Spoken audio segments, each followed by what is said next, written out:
big thing advice, and just like have a go. It doesn't always work, but you learn a lot from not failing. You learn a lot more from failing than you do from succeeding. Like, yeah, a lot of things, some things don't work. Some advertising schemes don't work. Some programs don't work. Like I say to my clients all the time, if I got the nutrition right program right the first time, every time, I'd be the best coach in the world. Hey coach, Zania Wood here, and this is the Swift Coaches Academy podcast, created for service-based business owners who are ambitious enough to break free from the forever hustle and create scalable businesses that truly make an impact while also giving us freedom. With more than a decade of experience, we're not here to waste your time on theory. Instead, just sharing what works and what doesn't to help you get clear as fuck on your next move and show you exactly how to implement the systems and strategies that you need to scale with confidence. Today, I'm super excited about our episode. We have one of our long-term Biz students on who's evolved from our Grow program, our level 1 program, into Scale, and is now doing some crazy, incredible things. So welcome, Zane. Thank you for being here. All right, pretty excited. Yeah. Our journey started way back. We just had a look back at the data back in July of 2022. So, and there was a little break there, which we'll talk about too. But I would love for you to first let everyone know who you are and what you do, like what your niche is, and yeah, what you're currently working towards. Yeah, so my company, my culture goes Unbroken Performance and Nutrition. So my niche in like these, it's evolved over the years, but now I'm really sitting kind of where I'm really happy with it. Is I like working with people in the long-term chronic pain space in the gym environment, particularly in the physique world. So people that, that the pain's been getting in their way for a while. They might have had a history of spinal, shoulder, knee kind of problems. And then the coinciding nutrition side that goes with that as well. Because a lot of people training in the gym might have issues with bloating, food relationships and that kind of stuff. So whenever someone likes to describe themselves as broken, whether it be physically or nutritionally, that's where I love to come in. That's my Yeah, jam there. I love that. And I remember it started as Coach Z or Oh, something, where is this one? right? Originally. Oh my God, you've got the double branding. I love that. And Well, then, yeah, because Coach C's me. I mean, that's yeah, never going to change. I'll always be Coach C, but I needed a business name. I'm not very creative. So I just said Coach C Strength and Conditioning. Done. It was just, I need a name to start and whatever happens, happens. But I love this. This is a representation of where I've started and who I am. So this is my personal shirt. So that always has my Z on it. I love that. And that's actually so similar to me. When I first started my Instagram, it was like Xenia_exercise physiologist, the longest name that you could probably have. And then the same thing. I was like, fuck, I need something that's a little bit bigger than just me. And so that's where Swift Movement came along. So similar for you. I think that's typically the evolution, right? Especially if you're wanting to create, of course, I think personal brands are important, but especially if you're wanting to create something a bit beyond just you. And that with the starting of the company and that as well, it's a company that I want like as it's in the process of hiring people and working towards, it's an overarching banner of a service that I provide. It's not just me. I want it to grow. And I think that's important in growing is to move away from just using your name. And you'll see that with people as well. I know Meg Tovey, for example, she's extremely successful. She still uses the Meg Tovey Fitness is her, but she's MGTVY. That's kind of her company name. So you don't see it as Meg Tovey Fitness straight away. Its representation has changed, but Kind of like it still holds its value. LSKD. Yeah, Like exactly. it's still got the branding, but yeah, cool. Before we dive into all the incredible things that you're doing now, I would love to dive into a little bit of your story because I think you were, having nutrition degree, having a really, really strong sports science skill set, and why you chose to get specifically into helping people become unbroken. Yeah. So, well, I haven't disagree yet. But yeah, so obviously I've got my non-clinical nutritionist qualifications and, a heap of other stuff as well. But it started with, I did 12 years in the Air Force, joined at 17. I was medically separated at 29 and I've had every type of injury you could imagine, from torn rotator cuffs to spinal injuries to nerve surgeries to knee reconstructions, nerve damage, the mental health side that comes with that. And, I've gone through that, and what it does to your body, physically, and not being able to train it a certain way. And it's literally, it's a grief process if that's what you, when you're going through it, especially if you love training. And life changed for me pretty aggressively in 2019 when I finally enlisted with the coaches that I had, which was Haley and Dunn Forrest. They're both veterans themselves, similar backgrounds, and they work in the physique industry. She's a sports dietitian, he's the strength coach. And they taught me how to manage a lot of this and actually work within my means and how to start slow and go from there. And I did a bodybuilding show in 2015, and I said I'd never do it again, and they convinced me to give it a go, and it was amazing. I love it, couldn't get enough of it. And so I spent years working with them, and then I got my qualifications, and that was just as a side project, and as my career in the RAF was wrapping up, just helping a few people online every now and then. And then when I got out, I was I'm medically retired. I'm retired at 29 essentially, and that didn't last long. It's actually enough. Everyone thinks the dream is to sit at home and do nothing. It is not. You need some purpose in your life. And that's where I was like, I want to work in this industry. I don't know what to do. And that's when I was talking to Lauren at World Jiu Ipswich, who is a previous mentee of yours as well. She mentioned you, and that's where I jumped in with there. And that's if I've got a vision, I just didn't know how to achieve it. And my vision was to show people that even though they are people like me who have got this more injuries than you can imagine, dealing with chronic pain, the mental side of it, that you can go in there. I competed in powerlifting. I then went and competed in bodybuilding. I'm strongest I've ever been now, or considerably stronger than I've ever been now. And I won't say I'm not pain free. I don't think I'll ever be pain free, but I can manage it. And when I train, I'm not in pain when I train. I can push, I can feel safe to train. And that's what I want to teach people, is that's a possible life for them. And I do that working in with allied health professionals. I don't do it all myself. I've got dietitians that help me. I've got sports physiologists that I refer out to, sports psychologists that I've recently just touched base with to refer out to as well. So I can offer that team approach, because scope of practice to me is extremely important. I love that. And I think you Yeah. touch on so many little nuggets that I want to sort of draw out, because it just goes to show how far you've come in the last like 2-3 years since we've started working together. And one of those is partnerships. And I think a lot of people probably feel nervous that, oh, if I send my client off, they won't come back, or they can't afford me and them. How have you, like, what's your approach? Because I know that you're very much like, they absolutely need this, and, they love you and what you do so much. So they're like, well, I'm obviously going to continue with that. How have you, I guess, navigated creating such strong partnerships and trusting that your clients are going to still want to see you at the same time? Yeah. And that comes down to, I believe, really good communication with the partner themselves.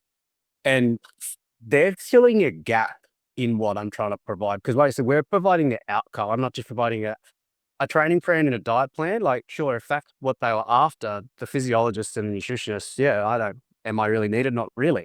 But I'm providing the outcome that they want, whether that be a physique goal, a food goal, or a training goal. And they fill that gap in that for me. So like Dan, for example, at Dan Rothenberg at Scope Sports and Injury Clinic, I was his rehab coach for 7 months. So I've worked with him a long time. I've also done his rehab program. So I can attest to how good it is. And so our clients, I might look at them and say, look, they're pretty fresh off a back injury, or they're pretty fresh off some point injury, or I noticed a dysfunction that needs restoration. And I was like, look, let's just go have a chat with Dan. And Dan offers a free discovery call as well. But I can say, look, this is what I do. This is how it works with Dan. Dan's going to provide you some oversight. And then me and Dan talk. So it's not just a case of the physio's going to tell you one thing, I'm going to tell you something else. We talk together. He's going to give a direction of, this is where I need them to go.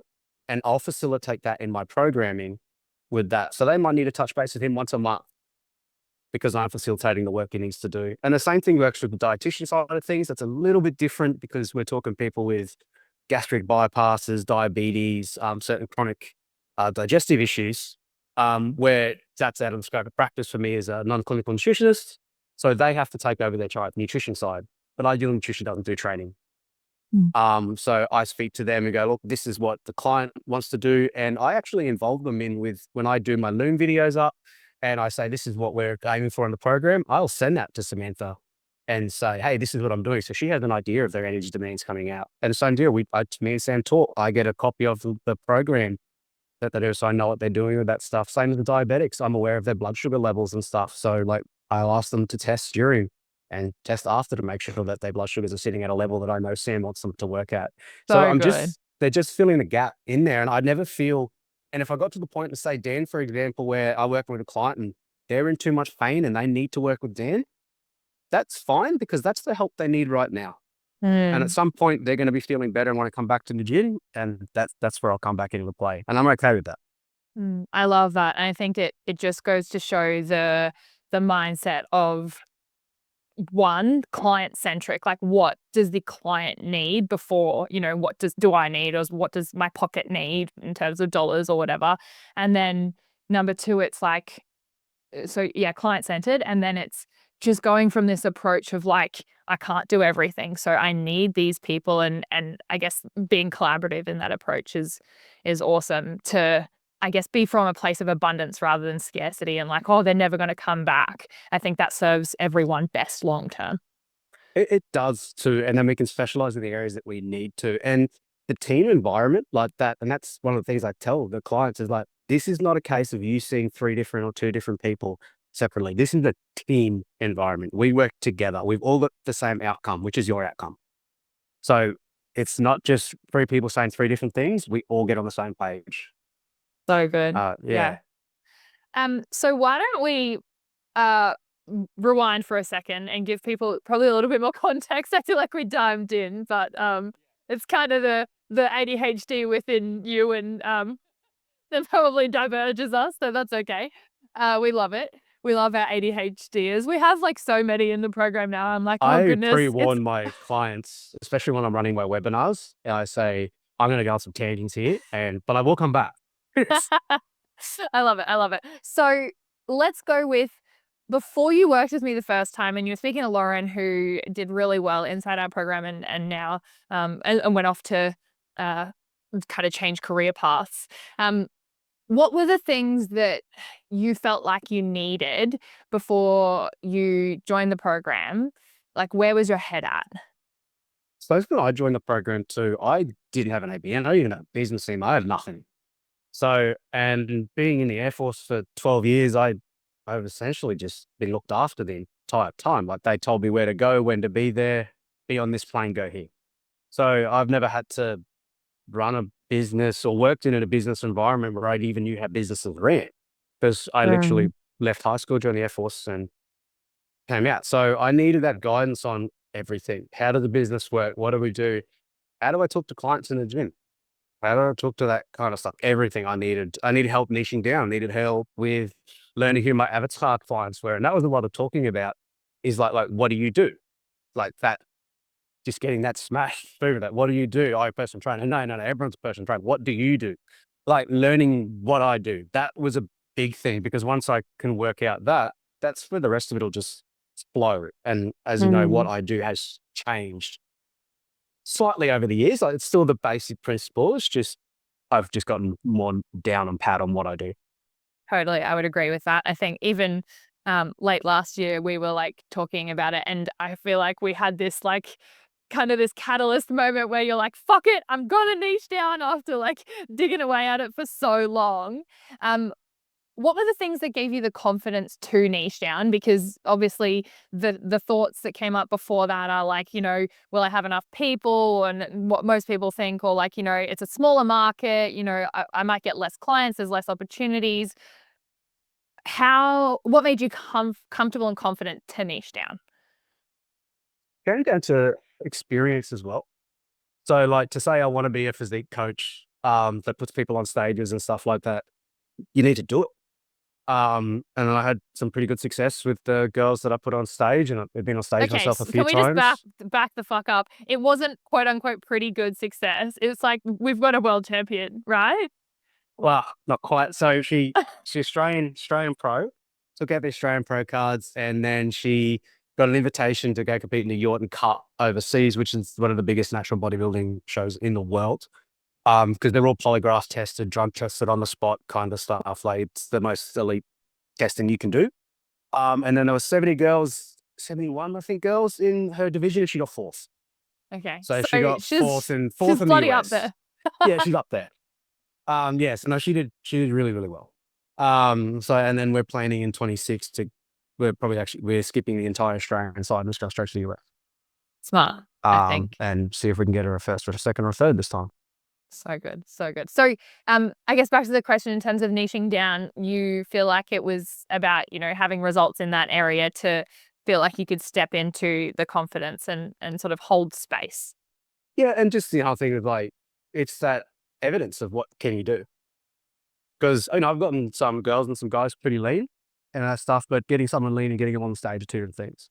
Mm. So that came down to it as well. And I've been lucky in the regards that I worked with Haley Davis for a long time. They're some of the best in Australia at physique preps. And having worked with them for a very long time and prepping with them, I was a sponge that wanted knowledge and they were happy to give it. And even through that prep, like I'd send Haley a message and say, "Oh, I'm just kind of looking through these numbers here and that. What do you think here?" And then she'd jump on the phone and talk half an hour about it. Mm. Because I've done photo shoot preps and stuff as well, very similar. And the whole laydown on what she would do and where they'd go through weeks of history with the clients and stuff. And thankfully, every plan that I had, they were happy with. They said, "Just do what you're doing," but that made me very happy. But to know that I have support in those areas as well, which allows me to go, yeah, I feel like a niche down because if I needed help, I know it's there. You have that support, Yeah. you have those Yeah. experts in your corner. And also, I think the thing is, like, some people listening to this maybe don't yet have the results with clients, but typically you probably have your own results, right? Like, you got on stage as well, and so you have lived experience. I think same with the injuries and things like that. Obviously, you're not rehab qualified, but you have lived experience of all these things to be able to work around those as a personal trainer, which I think Yeah. is so And important. that's my big thing. I never work through pain. I work around it. There's always something I can do to modify it, a load, range, all that kind of stuff. And that's part of my tracking process too with my traffic light system in my spreadsheets is that I track their performance, soreness, motivation, hunger, their body weight metrics and stuff like that. And if I start seeing trends with start seeing a rod of red light saying, "Well, I'm wrecked, I can soar, I can't think," and their weight starts going up, it's like, well, you need to lose that. Like I'm Yeah. having a lot of pain when I shouldn't. Well, let's do a deload. Let's do a refeed. Let's like remove a stressor. Mm. So you don't have to be a rehab pro to track someone's thing and just tell them to lift a little bit less weight for a week. Yep, Right. But absolutely. I just feel that that's missed, like the track side of it's missed a fair bit in the industry. Yeah. And I mean, data is everything. So, Especially when we're I talking love like that. physique preps over, when we did physique prep itself was 30 weeks. I like to work with them at least 6 months before that as well. So I work with someone with 12 to 18 months and that's a lot of data to collect. Absolutely. Yeah, and you wanna make sure that you're getting that data too. So, but front of house business in terms of, like, with your clients, but then I think that's also been really well reflected in the back end of your business in terms of, like, tracking your numbers, getting, your finances in order, making sure that you're tracking clients and where you're going and things like that. Um, if we talk numbers, are you happy to talk dollars? So, in your first year when we worked together, um, I remember what you hit. I'm sure you do too. It was pretty big. Do you remember what 10, you 10 months, we cracked six figures. It fuck was yeah. 10 months, I remember.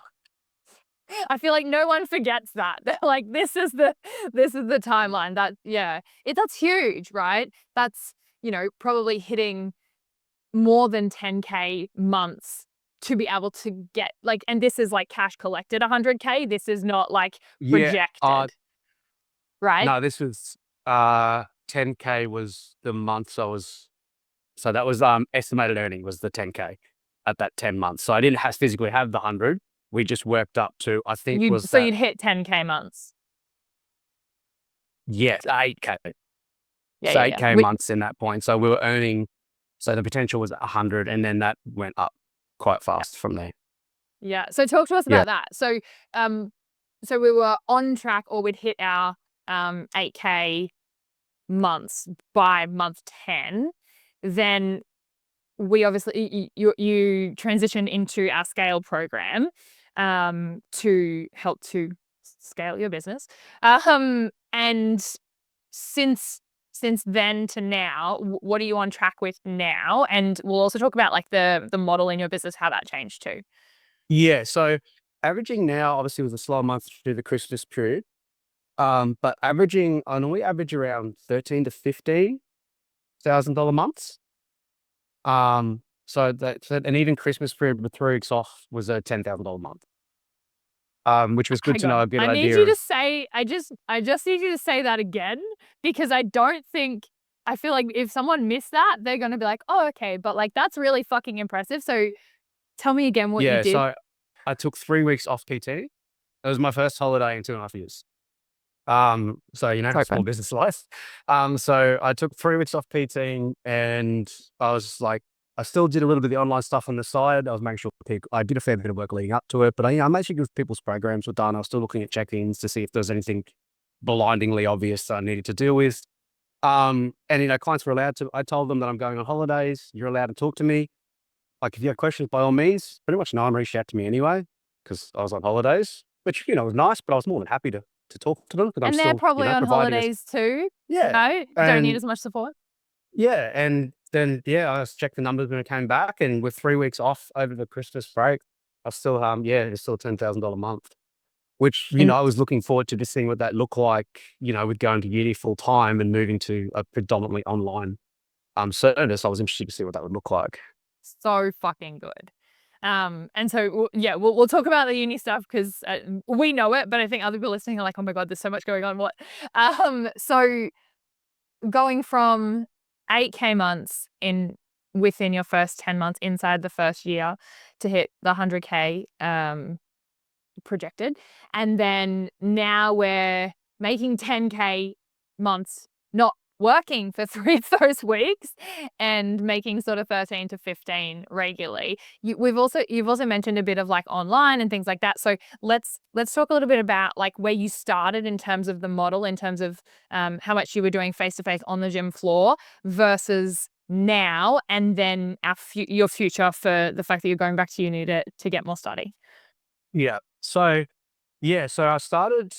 I remember when I first started, I started online predominantly, and then we talked about that. But it was in my post RAF phase where the gym was kind of a happy place to me, and I really enjoyed being there. And I was spending 3 or 5 hours a day anyway, just because I had nowhere else to be. So I remember talking to my manager one day, and this was in November. And I remember talking to you briefly about this and said I want to move from a fully online to kind of like a in-person model. And I spoke to the manager and said, look, I want a job. I love being here. And he said, well, do you want to start Monday? So I was like, yeah, cool. So then we, started that out, and we talked a lot, obviously, about how to talk to clients and how to deal with that kind of stuff and all that jazz. And I've already been training here since like end of 2020. So I was pretty familiar face with the gym anyway. Started off with that, and that picked up relatively quickly. And I think at my peak in 2023, 24, I was doing like 20 to 25 PTs a week, including the extra online stuff, which was a lot. There's a lot of time on the floor. My knees aren't too crash hot. So I have to pretty much sit while I have PT half the time anyway. So there was a lot of time on the floor, and I was getting pretty, exhausted. So we really smashed down on the hybrid model, and I did the best of like, how can I get the most out of the online side? Because then I was qualified in my nutrition courses by then as well. So I could offer nutrition work, made some partnerships with Ideal, so we could work in with them. Which is a Just like, dietetics business for anyone who's not yeah, familiar. Ideal Nutrition's is a sports dietitian mob in North Brisbane. That yeah, I would recommend looking them up just for content side of things. That Aiden and his team are absolutely phenomenal, and We Aiden also also have does. we have a podcast. I mean, Aiden has a podcast and he's quite big online as well, but we've done a podcast episode on this podcast as well. I think it's like 46 or something. Don't quote me. But Aiden Muir, if you look that up. Yeah, and I do his nutrition mentorship as well. He helps me with my nutrition knowledge and everything. He's just a wealth of knowledge, the guy. So yeah, I wanted to work with them, and very receptive to working with. It was very easy to work with. And the part of that partnership deal was, he said like, I'm happy to, because he's sending clients my way, we can knock 20% off their initial thing for them. And that's the whole partnership I run. I don't actually take any money back from scope or anything like that, because in the long run, when we're talking financial wise, the client's getting better results. So they're not going to just leave you after 12 weeks if they're not getting what they want. It's working well. They've got a really good team environment. So me taking money upfront instantly for me wasn't a big concern, because I'm in the long game for the clients. I don't want to work with someone for 12 weeks and get rid of them. I want to work with them long term. Yeah. And So so obviously different models in terms of like paid partnership yeah, models versus like just referrals and things yeah, like that. And I think because working this is out what just the works for model. you. This is the model that works for me. Like I said, there's that many different partnership models when you get down into it. Totally. So we've talked a bit about like how you've worked with clients online, then you started the in-person stuff. I think a lot of people are probably thinking, how did you get clients online? Comes down to the content I was creating, a little bit, but in saying that, I've only got like 1,200 followers. I don't have a lot of followers. You don't need a lot of followers in that regard. I know some, when you want to work fully in the online space, having a good following helps, but I like to create content that's evidence-based as well. So my content isn't always exciting to a degree because it's evidence-based, and evidence-based stuff doesn't tend to be as exciting as the quick fix results. But a lot of the stuff I talk about is how to apply my individual problem to what you've got. And if you're going to work in some unbroken space, I talk about if you've got pain, do this. If you're experiencing this, you can do this. I talk about supplements and stuff like that, supplements that actually work. And I break it down into a way that's digestible to people, that anyone can understand it. The old explain it to me like I'm a 5-year-old. Because I love nerdy shit and I can get right down that path if I want to, but no one wants to read a 20-page slide on Instagram. Yeah. But I think the majority of mine comes through referrals. So online stuff does well, from people enjoying my content, but I will get a lot of referral work from the people that I work with. And I do have a referral reward system for my clients for that. A lot of the times they don't actually want to accept it, but because I control their subscription, I can do whatever I want. So I get the free week anyway. Just minus the 2 weeks. You're like, oh, you didn't want 2 weeks free? Too bad. Yeah, literally. Yeah. So too bad you get 2 free weeks. And yeah, so I get a lot of the referral stuff. I don't actually ever chase up gym leads. I don't send out max test messages through the gym and all that kind of stuff because I want a certain type of client. And it's kind of hard to portray that in a message to say, like, I work with these kind of people without it make it sound like I don't want to work with you. I'm happy to work with a lot of people, but they tend to want to come to work with me because of what I provide. And I don't like doing like generic kind of, if you come to saying, oh, I just want a generic meal plan or just generic program and never want to talk to you again, I was like, oh, I'm not really the coach for you. So most of the time the clients when I work with clients, that's a lot of the people that I might have just helped off the gym floor or spoken to in a while. I don't walk up to people and just try to sell them. I like to just give value anyway. And if they want to work with me, shit, yeah, let's go.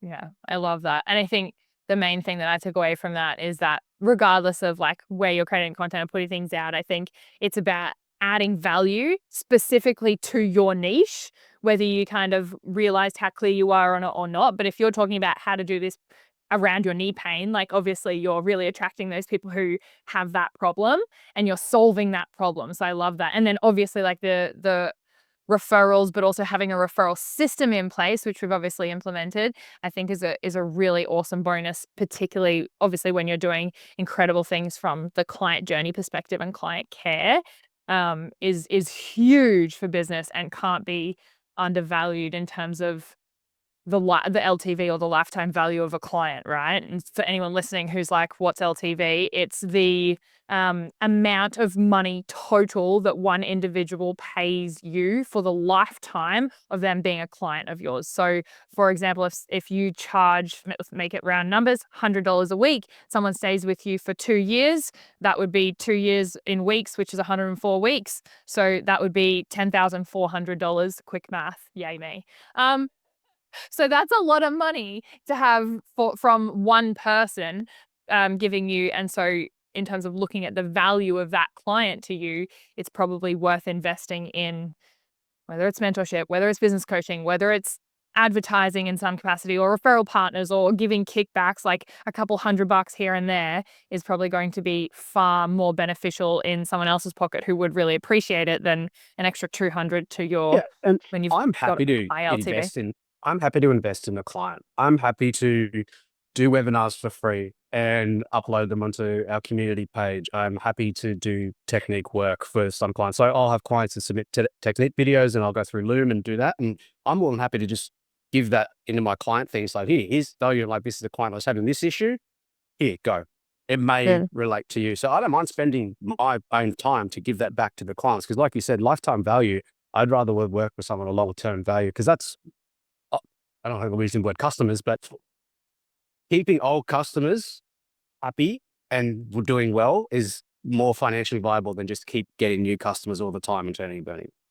100%. And also Also makes just my life less easier. stressful. Yeah, it's Yeah. also way easier.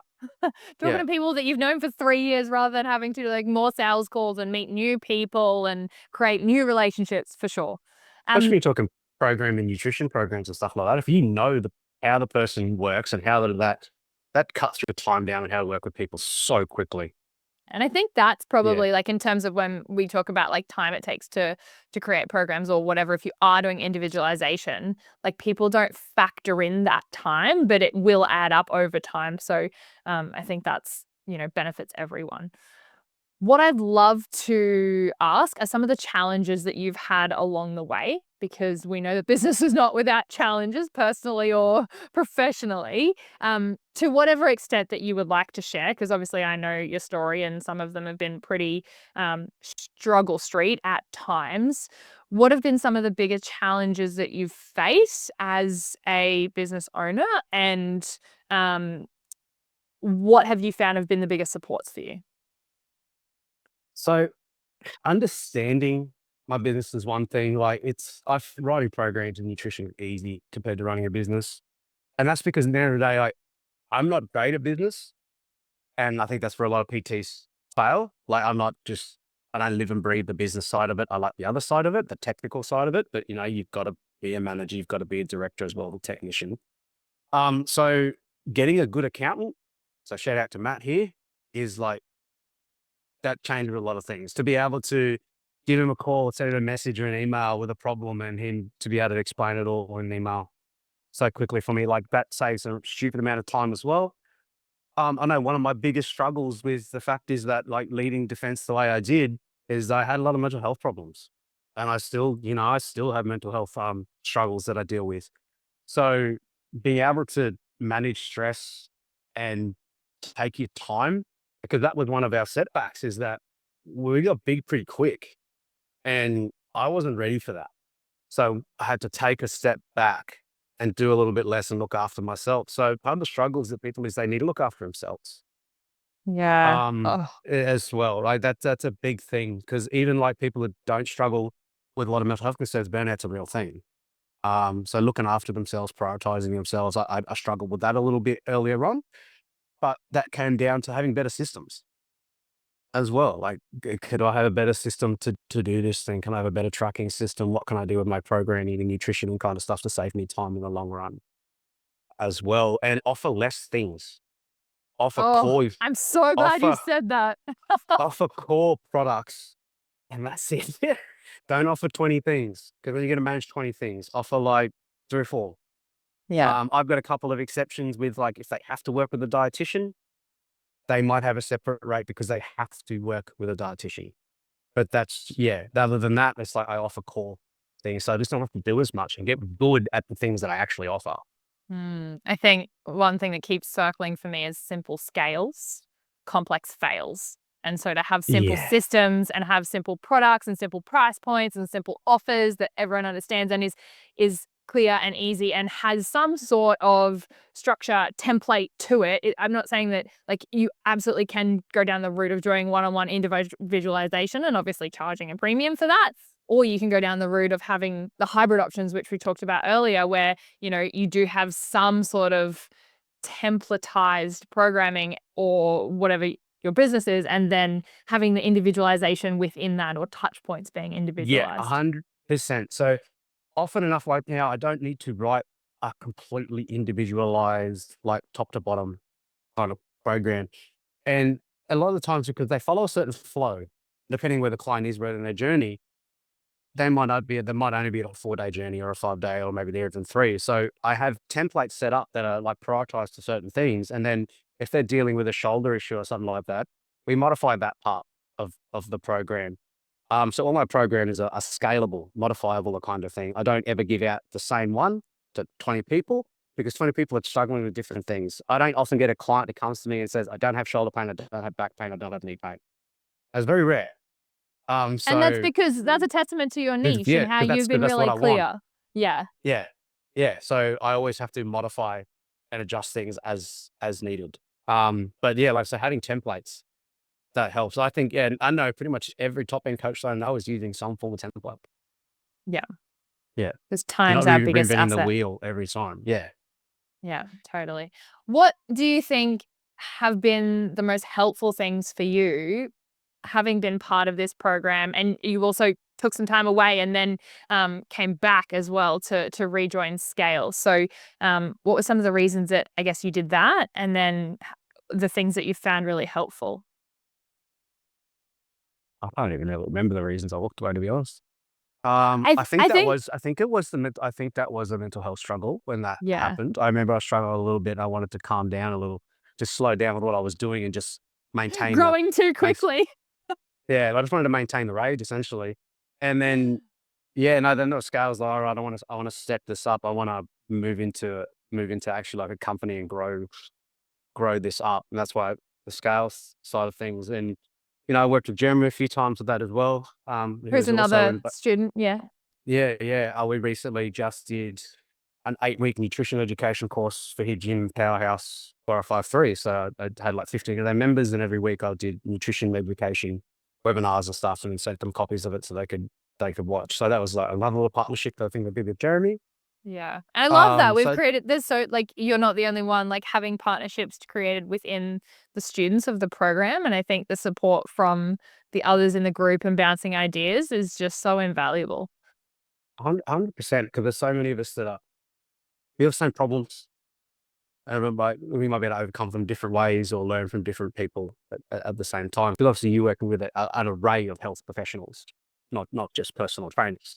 Mm. So, Yeah. but yeah, and I remember the scale one just went further down into making the business a little bit bigger and scaling works on your systems and processes tries to make them better. Mm. Yeah. Because now the idea obviously with scale is you've got 50 odd clients. How do I manage them as one person? And then obviously we're at the point of hiring their first assistant coach, assistant online coach in February. So in that process as well. So exciting. Oh, I'm so excited for you. I feel like everyone in Scale either has hired or is hiring at least their first coach or Yeah, VA or something. that was the theme of the last one anyway. Everyone was kind of in the hiring process. Yeah, which is so exciting. And I think like it's scary too, but like being able to be at that point and sort of lean on and I can provide all my templates and how to hire and what to look for Exactly. All the and that's been resources cool. there. Like you're saying, like, I want to hire this thing. Here's my template on hiring, what you need to do, everything needs to be done, and like the schedule and that. Here's an example contract. Like, oh, sweet.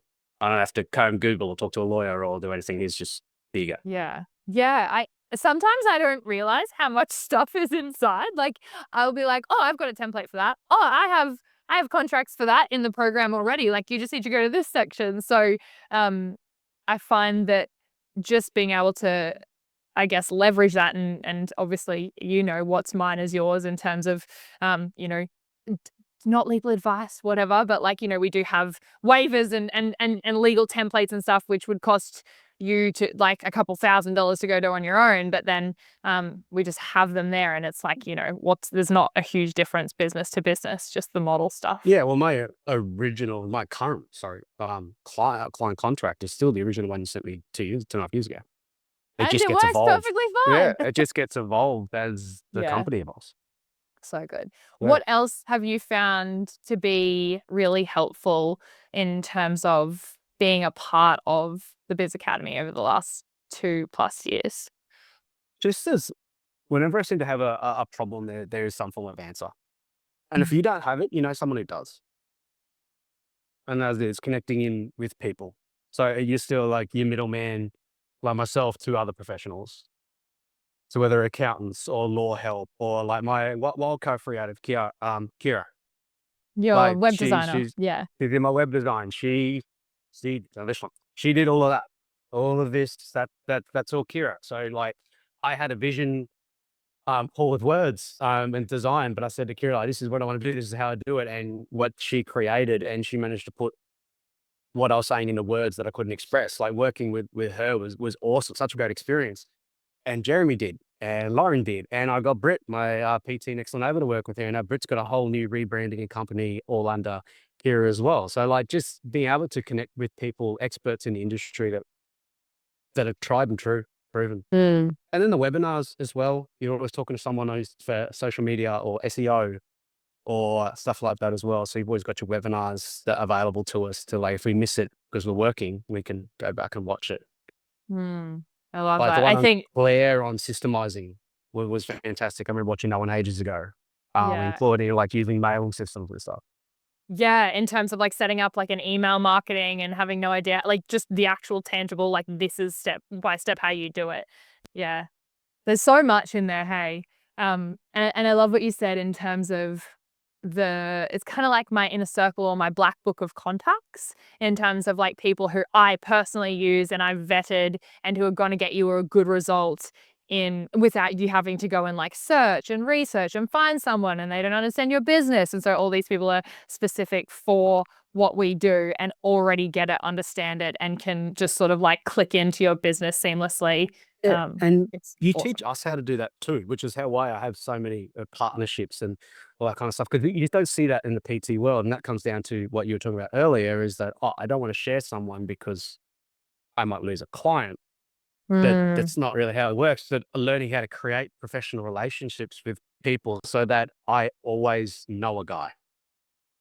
Like I have a professional relationship with a women's health specialist for pelvic floors because I lack the facilities to explain that one well to clients. But Naomi's fantastic. I say, go talk to this lady. Most of my clients see her once or twice. That's it. yeah.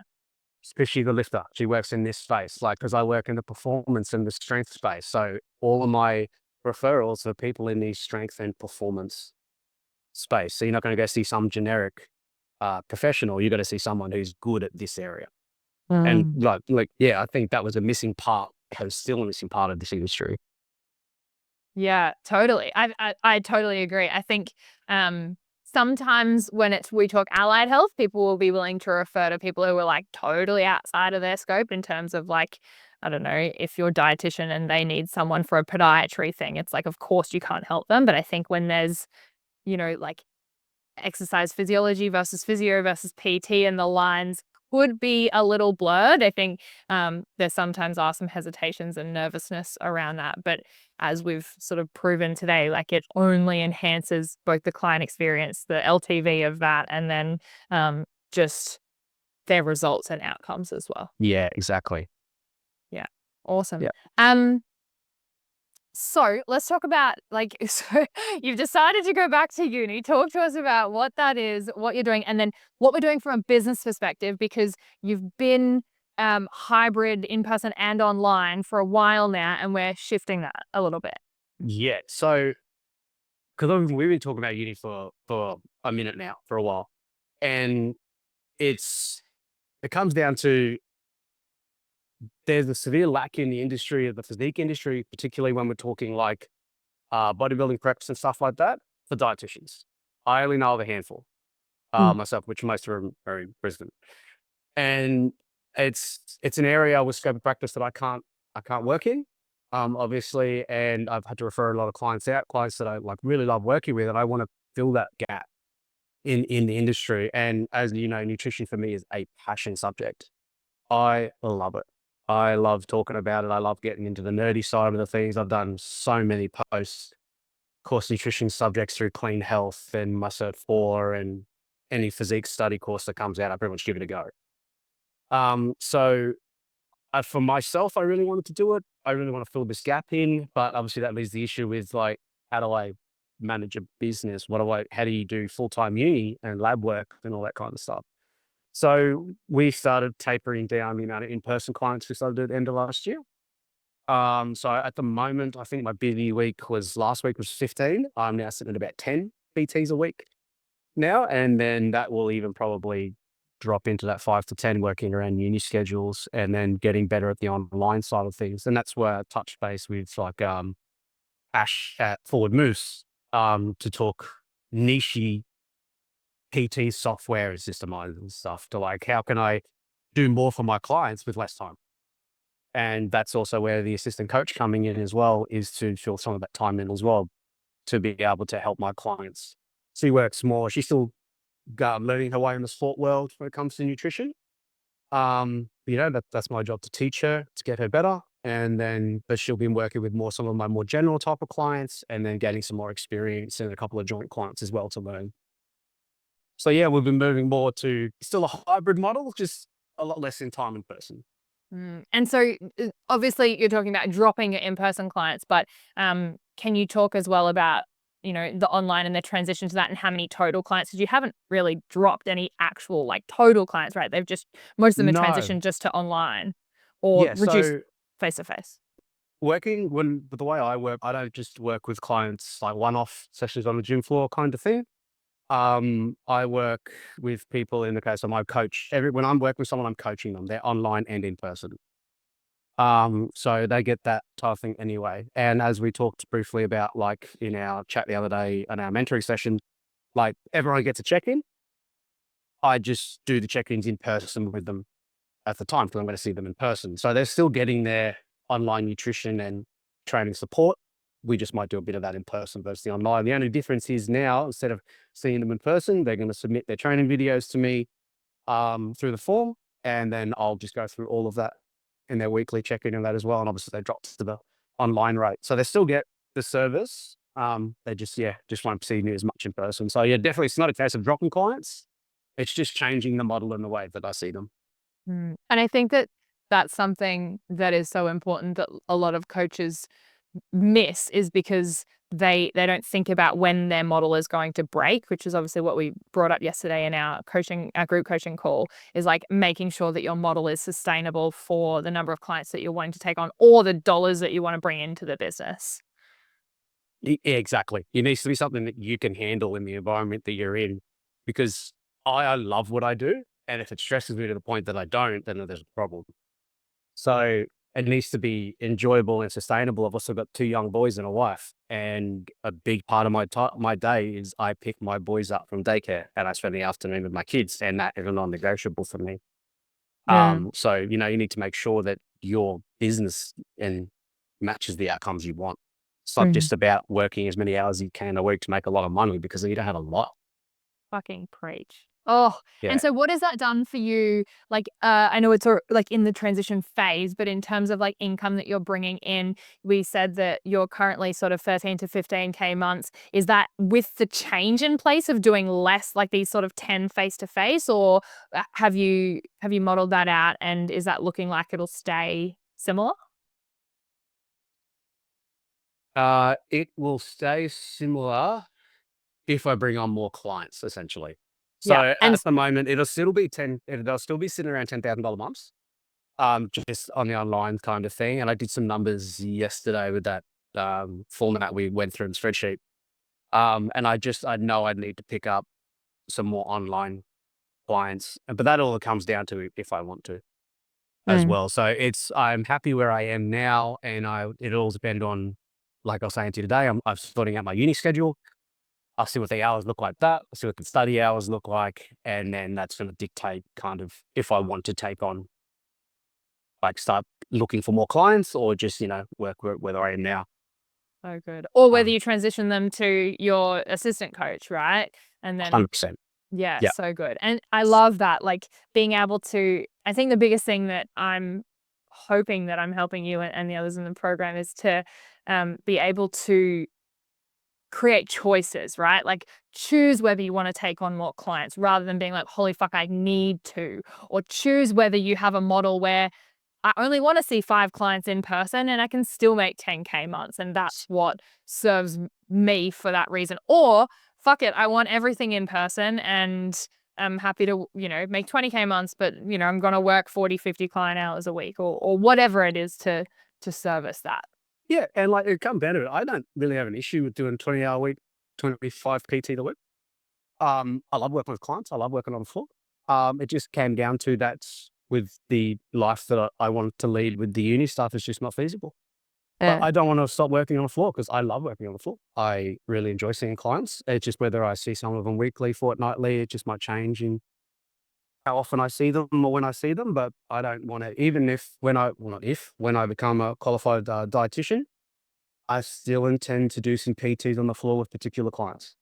It might be a hell of a lot less, but me seeing people in person in an office is something I never want to lose, because I really enjoy that connection with the client. Yeah. I love that. And so last question I have for you. Um, because I think a lot of like there are a lot of people in our program, and with our Biz Academy that we have helped transition online, like you said, who don't have a big following, 1,200, often less, but you have, I'd say probably like 60 plus at least percent of your business is online, right? Oh, yeah, yeah, especially right now. Yeah. Yeah. So I think some people might be a bit nervous, or they might think that their clients need in person or won't transition online. How did you make that a no-brainer for them to feel comfortable and confident to still do that as a great option for everyone? I'm more than happy to show them how I do it. So I'm not gonna, there's not some secret trick or like something that I'm doing that no one else is doing. I'll say, look, this is the profile. Listen, is like an example Loom video that I do. These are my spreadsheets. This is what the programs look like. This is what this kind of stuff looks like. This is what you'll get. Like I will show you what the process looks like. So you already know what it is. So you're not just waiting to go, oh, I don't know what this looks like. I'm more than happy to say, yep, you'll get technique correction videos. You will get this, you will get that. This is how I run it. So they know what they're receiving Mm. straight away. I think that helps with the online stuff. And to be honest, people are receptive to being online, are quite receptive to being online. Because even if I'm seeing someone once a week for PT, they're still training 3 or 4 times a week without me. And they're still getting help on that side anyway. So even if someone sees me once a week for a PT, they're still online until the other 6 days. Totally. I think the thing that you've done really well, and I think anyone who's maybe thinking about transitioning online should be considering, is like, how do you start to add value in a non face-to-face capacity now, so that if you do want to transition people online, it doesn't feel foreign or weird because they already have elements of that in what they're doing. And because you've been, I guess, hybrid in person online with most of your clients from day one, it doesn't seem weird or different for them to be like all online. Yeah, Yeah. exactly. I also was online as a client for a long time as well. So and I saw it. I know what I really liked from that side as well, and I take that, and I see what I like from other sides, and I take that as well. But I think in the online side, you need to be able to have those low cost, high value kind of things to be able to provide as well. Like the matrix and the low cost, high cost values and stuff like that of what you can give someone. Um, as well, because with online, you always want to be constantly adding some form of value, um, week to week. Totally. Yeah, and you have that with, like, webinars that you're creating on nutrition, programs that you're giving out, and I think the last thing to touch on that you mentioned as well is, like, you show them, you don't tell them what it's gonna be like. And I know I've spoken in the past about, even people who are nervous, like, just get them to taste test it. Be like, "Hey, for the next 2 weeks, like, just do it. Like, I'm not gonna charge you anything different or extra or whatever, but, like, let's at least give this a crack," because perhaps you're not wanting to do anything in person, and so they don't really have that in-person option with you, but they maybe still want the service that you provide. Yeah, 100%. Oh, amazing. So many golden nuggets there, and I really appreciate you jumping on and hopefully helping people who are on the fence with getting support and getting systems integrated into their business and scaling their business, and or maybe they're, day one being like, fuck, I don't have an ABN. Am I really ready? Um, Last question I have for you is that if there was one thing that someone listening could do to move forward with their goals in business today, let's say someone who's ready to scale, they're like at full capacity and they're like, need a new model, or they need to make some changes, they know that, but they haven't yet. What one piece of advice that's actionable would you give them? It's get a mentor in the field that you need to be in. Like when we're talking scaling, you need mentoring and accountability in like step one. You need someone to be accountable that's not yourself, but you just need advice in areas they're not familiar with because it can cut you a lot of time and trial and error. Mm. So that's from a big thing advice, and just like have a go. It doesn't always work, but you learn a lot from not fail. You learn a lot more from failing than you do from succeeding. Mm. Like, yeah, a lot of things, some things don't work. Some advertising schemes don't work. Some programs don't work. Like I say to my clients all the time, if I got the nutrition program right the first time, every time, I'd be the best coach in the world. And you just got to give it a crack. So that's probably my biggest things there is get help and just have a go. Mm, I love that. Oh, people who are like, fuck, I need some help with my physique coaching, or, want to reach out, have further questions for you. Where's the best place to reach out to you? So my Instagram and and webpage are the exact same thing. So Unbroken Performance Nutrition. My one's there. So our website obviously has all of my what I do and how I do and my contact stuff there. And Instagram is pretty much where I speak to a lot of people through that platform. Beautiful. Amazing. Well, I'll let you go. I'm sure you've got an exciting weekend planned ahead with the little Do actually. keys. What are you doing? Yeah. Well, I've got obviously got my training and stuff that I'm going to do, but with the boys and that, hopefully it's going to cool down so I can actually get back on the trampoline with Nate because he's a very outdoor kid. And he gets stir crazy inside. But yeah, so we just got I wish have fun weekend playing with the boys. We always try to do something. And Seb's furniture surf, the young fella's furniture surfing now. So he's we're going to lock everything out and he's crawling. So it's just a fun, 10 months is just a fun age. Oh, I love that. Well, enjoy. Best of luck. Hopefully no broken limbs this weekend. I, Oh, I'll talk to you later, Zane. all right. He said, Bye. Hey, coach, before you go, the reason I do this every single week and the reason we've been able to surpass 100 episodes is because of you. So thank you.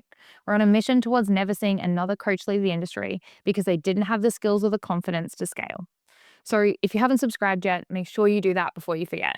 I read every single one of the comments and share as many as I can. So if you found this episode valuable, sharing it with a friend who might be able to benefit from hearing it would honestly mean so much to me. Until next time, and in whatever you do, move swiftly.